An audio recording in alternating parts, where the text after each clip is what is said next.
good are the Batman and Robin of Carlton. Cripps and Walsh, sensational again tonight. The Blues are up to 4th on the ladder, and given they hadn't had much success at Adelaide Oval, that was such a good win on the road. It was really impressive. They just worked them over. You know, Port were there and it looked like it was going to be a close game, but in the end, they just wore them down. They continued to dominate the second half. That last quarter, the stoppages battle just became very one-sided.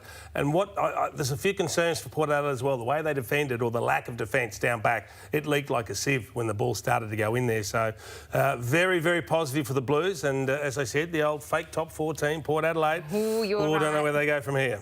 Oh, it's a problem, isn't it? I've never seen a stoppage quarter like it. 7 goals won in 30 minutes of footy from Carlton. It's just unbelievable. I think it shows the power that Carlton have. More than, I don't want to talk about the negative at the minute. When Cripps is in this frame of mind, they go next level. And this is why we talk about them the way we do. And I know the ladder position has said something different over the last few weeks, but this is them. On the road, it travels, it plays in wet weather, it plays at Marvel Stadium, wherever you want to play them. When they're like this, they are a genuine contender. Yeah, confirmed to me. This was a win full of substance. This is a team you can trust. They're not going to win every game. You know, they're going to have some warts like most teams, but when the whips were cracking, their leaders stepped up, they rolled the sleeves up and they were dominant. And really, for the majority of the game, they probably were in control. But to go away from home and a venue they haven't had a lot of success at, a big match, it's ticked all the boxes for me that this is a team that are genuine contenders in 2024. Chase, talk to us about the clearance turnaround from what we saw in the first half to what they produced in the second. Yeah, well, it looked like they were on top in the first half, Port Adelaide. That's where they were getting it done. But in the end, look, they mightn't have won the clearances, but they're an incredibly strong team once they get up and running. I mean, look at that, from 8 points to 49 points. And you know what? Cripps' game actually reflects a lot of what happened. He was quiet for 3 quarters, but when they really turned it on, he was winning clearances, he was kicking goals. He's a super professional player because you can't keep him down for 4 quarters. That's what I love about him. And he found a way to have a big impact on this game. They got some gamblers, Port Adelaide. They got some guys who are prepared to roll the dice. Big time. And when you get it wrong and you roll snake eyes, you pay a price. You just shouldn't be able to kick 7 goals won in a quarter from stoppage. It's sight unseen for me. And we'll go through the numbers and it'll be the highest for 15, 20 years. That's the levels that we're talking about. And it'll be against teams that are also Rans or welded to the bottom of the table. Port Adelaide at home, supposed to be legit in 24. Had some moments. That Port Adelaide midfield in the 4th quarter. Butters just 4 touches. Horne-Francis 5. Ollie Wines 3. And what was fascinating, just touch on the clearances. Paddy Cripps only had a couple of clearances. And it was Sam Walsh that had 8. It was next possession. Yeah, but it was the other way around, wasn't it? Walsh winning first possession. So that's the beauty. We spoke pre-game about last week. It was Cripps getting 13 and Walsh only having 4 contested. They've both got the ability, and Cripps has added it to his game where he can be the handball receiver. He can drift forward and keep the scoreboard now. So it's a much better balance than we've probably seen from a Carlton midfield in recent years, where it was all Cripps and everyone else. I really liked it. We'll show it in a moment, but it's Wines, it's Horne-Francis, it's Drew, it's all of them. So they had this lesson against Melbourne a few weeks ago when they had the game in control and lost the handle of clearance. So that's the Port Adelaide discussion. Let's get back to Carlton, because where can they go? When you see them play like this, Jason, they've got these beasts up forward. Down back, I mean, Newman's a serious footballer. We don't talk enough about Nick Newman. I think he had another really solid night tonight. They want for not much. I know there's a few returning back from injuries, but there's not a lot missing. No, they've got a lot of role players. They just need to keep them up to the mark. So they need pressure on all those positions. So all of a sudden we see Williams come in and do well as a forward. Now, maybe that might be the spot for him for the second half of the season. It might be where he can have a role, putting defensive pressure on, but he's finding the scoreboard, which is really important for them, because we've seen them, you know, roll through Durden and Owies and these guys, and Motlop's waiting to come back. They need a dominant small forward, or someone they can rely on, and maybe Williams can become that player as well. And they can find different ways to win. They can do it the clearance game, they can do it from the turnover game, from ball movement like we saw last week. So they've still got work to do, as we touched on, but I really like the way they're playing and the way they're heading. What about the support there from the Port Adelaide crowd? Lots of Carlton fans are up and about. We're going to have a look at our Jim Beam player of the match, and it is Sam Walsh, who was sensational tonight, consistent probably over the 4 quarters, inside 50s, 539 metres gained, 8 clearances, 33 disposals. He just racks it up. Yeah, and it's a great discussion because they've probably got 4 or 5 players you could have in this position as best player on the ground. What a great luxury that is. Now, Walsh has returned from back injury at the start of the year. The numbers are frightening, really. There's no harder worker. I think when you look at the way players train, and we talk a lot about this, Nick Dacos and Sam Walsh are miles in front of the competition. Petrarca, a whisker behind. I should say, mention him. But you see it game day, don't you, Joey? And he just doesn't stop. And it's the work rate on both sides of the ball. Like 13 tackles as well, he laid. So he's not just using his energy to get from contest to contest and get involved in offence. He works as hard as anyone defensively to assist and tackle and pressure. And then to still have all that, the dirty work, the, rolling the sleeves up and winning contest and tackling and winning clearance, and then still have the energy to run is another thing in itself, as opposed to a wingman who just runs up and down all day. So he was brilliant again. He's been brilliant all season since he's come back into the team. His return from injury, it's been exceptional. Yep. It's like he hasn't missed a beat. Maybe he just had an extended pre-season, and when he returned, that was like his round one, and off he goes. And the season he's putting together is just spectacular. He did it in the finals as well last year, off injury, so it's a credit to his professionalism and the way he obviously prepares for the game. He was in fine touch tonight as the Blues prepared to head down into the rooms and sing the song They'll Enjoy, this being such a big road win. And as we've said a number of times, the Bombers next week at the MCG, blockbuster Kings Eve clash, and then the bye. So if they can win that, look out.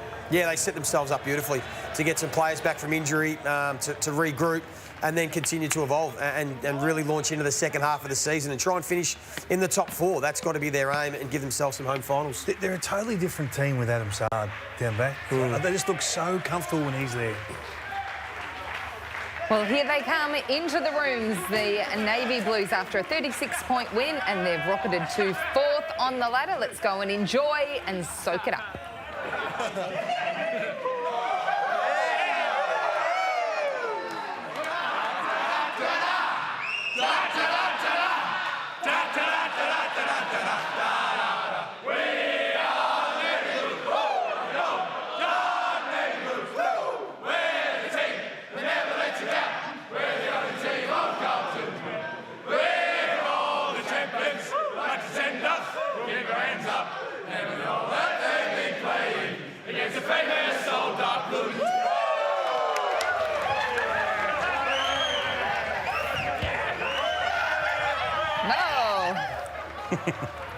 Right in the thick of the action as Carlton salute and win a great game on the road.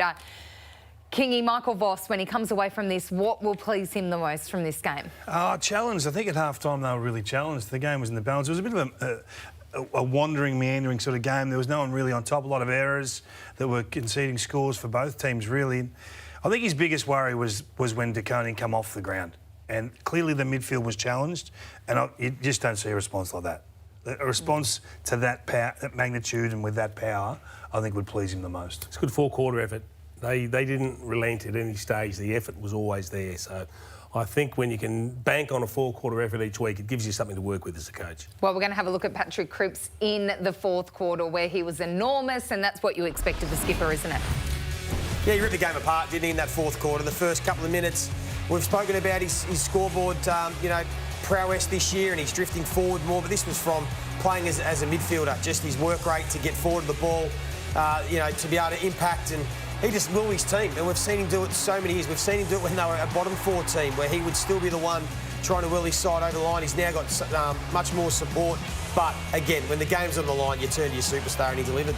We've talked a lot about that centre forward player. He is that now for Carlton. I think that it takes sometimes a while to recognise what change clubs are making, but he is doing centre bounce clearances, and his first movement is to track forward. So maybe they have a releasing half-forward press up, probably Cincotta tonight, and cover his midfield role. I just think this is working so big for Patrick Cripps. He's probably right up there in Brownlow medal contention again after the season he's putting together over the last 4 or 5 weeks. A number of clubs are doing it, aren't they? You want your best players out on the ground for longer, rather than having to bench your best midfielders. Well, one guy who could probably play every minute of the game, because he's arguably the fittest guy in the comp, is Sam Walsh. Sam, congratulations on the win tonight. It was a superb effort.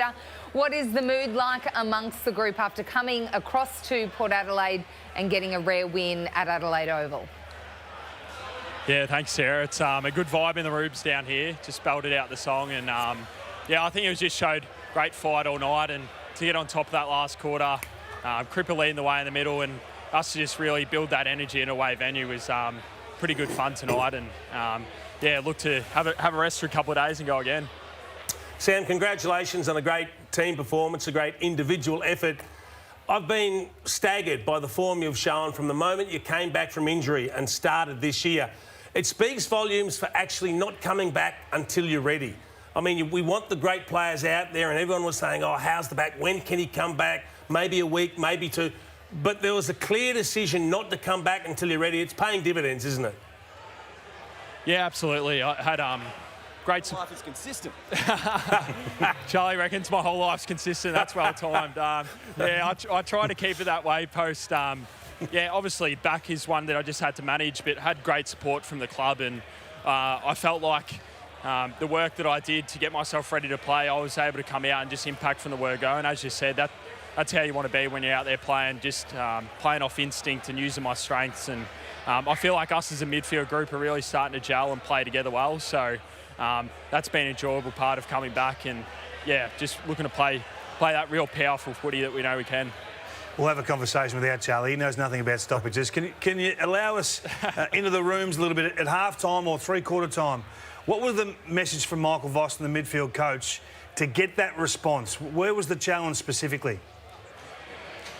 Yeah, I thought some of our defensive efforts to come forward and take away that real power run through the middle was highlighted at half-time. And then we probably thought we could just get a little bit more speed on the game going the other way. We probably went a little bit wide and stagnant at times, and I feel like we're a bit more efficient going forward in that second half. And us as midfielders at three-quarter time spoke about how we can get some ascendancy at stoppages, and I feel like we force them in and then won it on the inside to then drive our legs and get one-on-ones forward from centre bounce.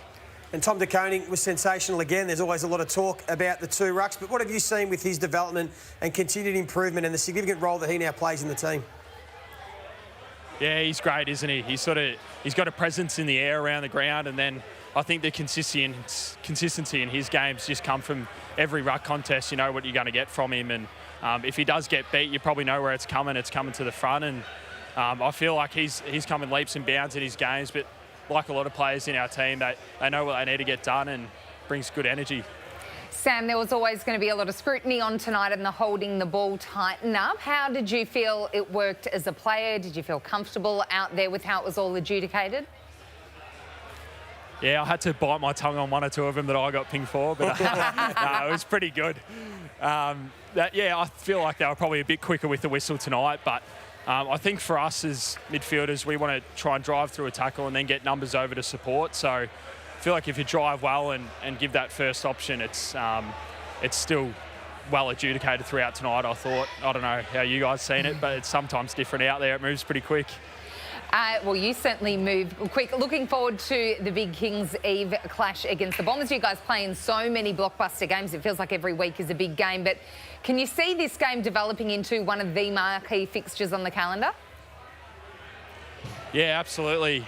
Yeah, I sort of spoken to a few boys throughout last week, and you know you got a packed MCG coming, and then I feel like last year that was probably a disappointing game for us, so I think we'll be out for hopefully a little bit of redemption. And as we know, those rivalry games are big, and then for it to be on King's birthday eve is sort of that added sort of hype around the game, I guess.